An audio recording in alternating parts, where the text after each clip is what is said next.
Hi,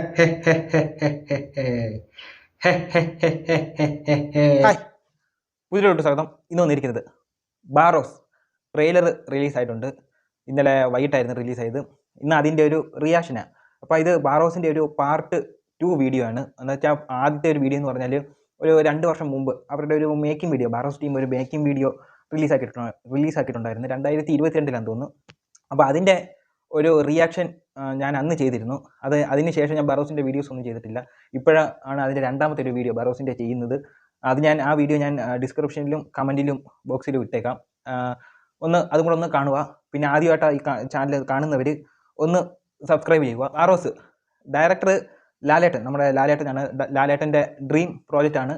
അപ്പോൾ അത് വെച്ചായിരുന്നു ആദ്യമൊക്കെ ഹൈപ്പ് വന്നിരുന്നത്. പിന്നെ ഇടയ്ക്കൊന്നും നല്ല ഹൈപ്പൊന്നും ഇല്ലായിരുന്നു. ഇപ്പോഴും ഒരു സാധാരണ ഒരു ഹൈപ്പൊന്നും ഇല്ലാത്ത ഒരു സാധാരണ പടത്തിൻ്റെ കൂട്ടായിരുന്നു ഇരുന്നിട്ടുള്ളത്. ഇപ്പോൾ ലാലേട്ടൻ്റെ ഒക്കെ പടമൊക്കെ ആണെങ്കിൽ ഇറങ്ങാറാകുമ്പോൾ എന്തുമായാലും നല്ലൊരു ഹൈപ്പ് കിട്ടും. ഇപ്പം ഏകദേശം നല്ലൊരു ഹൈപ്പ് ഈ ഒരു ട്രെയിലർ ഇറങ്ങിയതിന് ശേഷം വന്നിട്ടുണ്ട്. ഇതിൻ്റെ സ്ക്രിപ്റ്റൊക്കെ എഴുതിയേക്കുന്നതെന്ന് പറഞ്ഞാൽ ലിജോ പൊന്നൂസ് എന്ന് പറഞ്ഞാൽ പഴയ മൈഡിയർ കുട്ടിച്ചാത്തനില്ലയോ, ആദ്യത്തെ ഇന്ത്യൻ സിനിമയുടെ ആദ്യത്തെ 3D ഇന്ത്യൻ സിനിമയിൽ ആദ്യത്തെ 3D സിനിമ, എങ്ങനെയെങ്കിലും ആയിക്കോട്ടെ.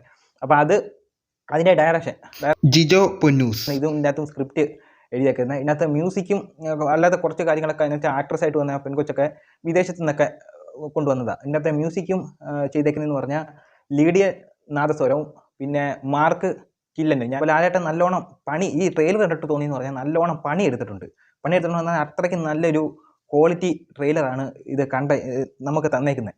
അപ്പം ഇന്നത്തെ നോക്കുവാണെങ്കിൽ ആദ്യത്തെ മൈഡിയർ കുട്ടിച്ചതിനകത്തെ കുറച്ച് പരിപാടികളൊക്കെ ഉണ്ടല്ലോ, അതായത് ആലി പഴം പറക്കാം എന്ന് പറഞ്ഞാൽ ആ ഒരു സോങ്ങിനകത്ത് കാണിച്ചിരിക്കുന്ന കുറച്ച് അവരായിട്ട് റിവീൽ ചെയ്തിട്ടുണ്ടായിരുന്നു.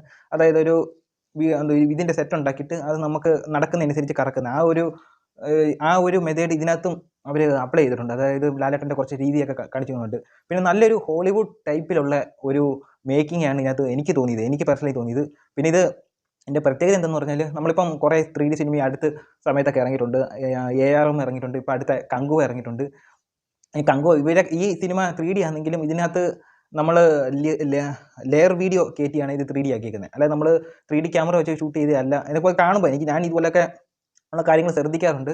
അപ്പോൾ ഈ ബാറോസ് എന്ന് പറഞ്ഞാൽ 3D ക്യാമറ തന്നെ വെച്ച് ഷൂട്ട് ചെയ്ത്, എൻ്റെ ക്യാമറയുടെ പേരൊന്നും അറിയത്തില്ല.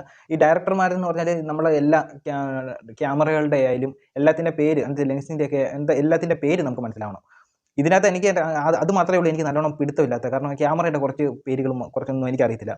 അപ്പോൾ ഇതിനകത്ത് നല്ല ക്വാളിറ്റി ഉള്ള ക്യാമറ വെച്ചാൽ ഷൂട്ട് ചെയ്തതെന്ന് തോന്നുന്നു. അതിൻ്റെ ഒരു റിസൾട്ട് ഈ ഒരു ട്രെയിലറിന് അറിയാനുണ്ട്. പിന്നെ ഈ പടം പ്രൊഡ്യൂസ് ചെയ്തേക്കുന്ന ആശീർവാദ് സിനിമാസ് എന്ന് വെച്ചാൽ ലാലേട്ടൻ്റെ തന്നെ പ്രൊഡക്ഷൻ കമ്പനിയാണ്. ആൻ്റണി പെരുമ്പാവൂർ മിക്കവാറും ഈ പടത്തിൽ കാണും. സാധാരണ ലാലേട്ടൻ്റെ പ്രൊഡ്യൂസ് ചെയ്തേക്കുന്ന പടമെല്ലാം അതിനകത്ത് ഏതെങ്കിലും ഒരു ഇയാളും കാണും. ആൻ്റണി പെരുമ്പാവൂരും കാണും. ആക്ട്രസ്സായിട്ട് വന്ന ഒരു പെൺകൊച്ചാണ്, വിദേശത്ത് ഉള്ള ഒരു പെൺകൊച്ചാന്ന് തോന്നുന്നു. അങ്ങനെ മൊത്തത്തിൽ ടീം വർക്ക് ഒന്ന് വ്യത്യസ്തമായിട്ട് ചിന്തിച്ച് നല്ലൊരു വർക്കായിട്ടാണ് എനിക്ക് ഈ ബാറോസ് കണ്ടത്. അവസാനം വെള്ളം തെറിച്ച് പോകുന്ന ഓപ്പോസിറ്റ് തെറിച്ച് പോകുന്ന ആ വർക്കൊക്കെ നല്ലതായിട്ടുണ്ട്. അതിൻ്റെ കാര്യങ്ങളൊക്കെ ചെയ്തേക്കെന്ന് പറഞ്ഞാൽ അത് നല്ല വർക്കാണ്. ഈ ഒരു പടം എന്ന് പറഞ്ഞാൽ പിള്ളേർക്ക് വേണ്ടി ഇറക്കിയ ഒരു സിനിമയാണ്. കണ്ടിട്ട് തോന്നിയത് പിള്ളേർക്ക് വേണ്ടി കറക്റ്റ് ഒരു 100% പിള്ളേർക്ക് വേണ്ടി ഉള്ള സിനിമയാണ്. കാരണം അത് റിലീസാക്കിയിരിക്കുന്നതും കറക്റ്റ് സമയത്ത് തന്നെയാണ്. കാരണം ക്രിസ്മസിന് അവധിയൊക്കെ ഉണ്ട്. അപ്പം പിള്ളേരെല്ലാം ഫ്രീ ആയിരിക്കും. തിയേറ്ററിലൊക്കെ പോയി നല്ലോണം കാണാൻ പറ്റുന്ന ഒരു സമയമായിരിക്കും. കറക്റ്റ് സമയത്ത് തന്നെയാണ് ഇവർ ഇറക്കി വിട്ടേക്കുന്നത്. അപ്പം ഈ ഒരു ലാലേട്ടൻ്റെ പടം വേണ്ടി വിമർശനങ്ങൾ ഇഷ്ടംപോലെ വരും. കാരണം ഈ വിജയുടെ സിനിമ ഇറങ്ങുമ്പോൾ വിമർശനം വരുന്നതിൻ്റെ തൊട്ട് ആദ്യത്തെ ഷോ തൊട്ടേ വിമർശനങ്ങൾ കാണും. ലാലേട്ടൻ്റെ ഒരു ഭാഗ്യം ഉണ്ടെന്ന് പറഞ്ഞാൽ ആദ്യത്തെ ഷോയ്ക്ക് തന്നെ നല്ല ഒരു പോസിറ്റീവ് റിപ്പോർട്ട് കിട്ടിക്കഴിഞ്ഞാൽ പടം കൊളുത്തി. പിന്നെ നെഗറ്റീവ് ഒന്നും അതിനകത്ത് ഏക്കത്തില്ല. അത് ലാലേട്ടൻ്റെ ഒരു ഭാഗ്യമാണ്. അതുപോലെയാണ് വിജയുടെയും കാര്യം. വിജയുടെ കാര്യം എന്ന് പറഞ്ഞാൽ വിജയ്ക്കും ഇതേപോലെ ഒരു ഭാഗ്യമുണ്ട്. എന്ന് പറഞ്ഞാൽ ഏത് പടം ഒട്ടിച്ചാലും ആ പടം കയറി അങ്ങ് ഏകദേശം ഒരു പ്രൊഡ്യൂസർക്ക് ലാഭം ഉണ്ടാക്കുന്ന രീതിയെങ്കിലും ആവും. അത് ഇവരുടെ രണ്ടുപേരുടെ ഒരു കഴിവായി. അത് ലാലേട്ടന് നല്ല പടമാണെങ്കിലേ ഉള്ളൂ. മറ്റേ വിജയ്ക്കാണെങ്കിൽ പല പടമാണെങ്കിലും കയറി അങ്ങ് കൊളുത്തിക്കോളും. പിന്നെ അത് വിമർശനങ്ങൾ വരും. ലാലേട്ടൻ്റെ പടത്തിന് വിമർശനങ്ങൾ ഇഷ്ടംപോലെ വരാറുണ്ട്. ഇപ്പം തന്നെ ട്രെയിലർ ഇറങ്ങിയപ്പോൾ തന്നെ വിമർശനങ്ങൾ വരുന്നുണ്ട്. എനിക്ക് പേഴ്സണലി ഈ ഒരു ട്രെയിലർ അത്യാവശ്യം എന്ന് വെച്ചാൽ നമുക്ക് ആ ഒരു പിള്ളേർക്ക് രീതിയൊക്കെ പേര് കേൾക്കുമ്പോഴേ അറിയാലോ, ബാറോസ് നീതി കാക്കുന്ന ഭൂതം. ആ ഭൂതം എന്ന് പറയുമ്പം അറിയാലോ, പണ്ട് ഇത് കേൾക്കുമ്പോൾ ഭൂതം എന്ന് കേൾക്കുമ്പോൾ പണ്ട് മമ്മൂക്കയുടെ ഒരു ഭൂതം ഇറങ്ങിയിട്ടുണ്ടായിരുന്നു. അതായത് ഈ പട്ടണത്തിൽ ഭൂതം എന്ന് പറഞ്ഞതിൻ്റെ അല്ല 2 കൊമ്പൊക്കെ വെച്ചിട്ടുണ്ട്. അത് കണ്ട് ഒരു കാശിനും കൊള്ളാത്ത പടം. പക്ഷേ ഇതിനകത്ത് നമ്മൾ കണ്ടു നോക്കിയിട്ട് പറഞ്ഞാൽ കുറേ പിള്ളേർക്ക് വേണ്ടിയൊക്കെ ഇറക്കിയത്. പക്ഷേ അത് ആ പടം ഏറ്റില്ല. ഇതെന്ന് പറഞ്ഞാൽ ഫുൾ ആ ഒരു ബാക്ക്ഗ്രൗണ്ട് എല്ലാം വേറൊരു രീതിയിൽ 3D സെറ്റപ്പ് മൊത്തം.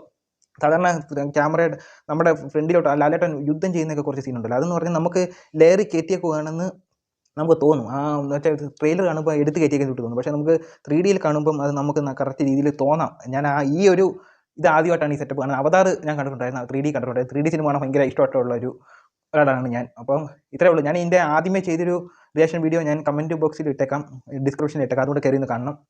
അപ്പോൾ ഇത്രയേ ഉള്ളൂ. അടുത്തൊരു വീഡിയോ ഇട്ട് വരുന്നവരെ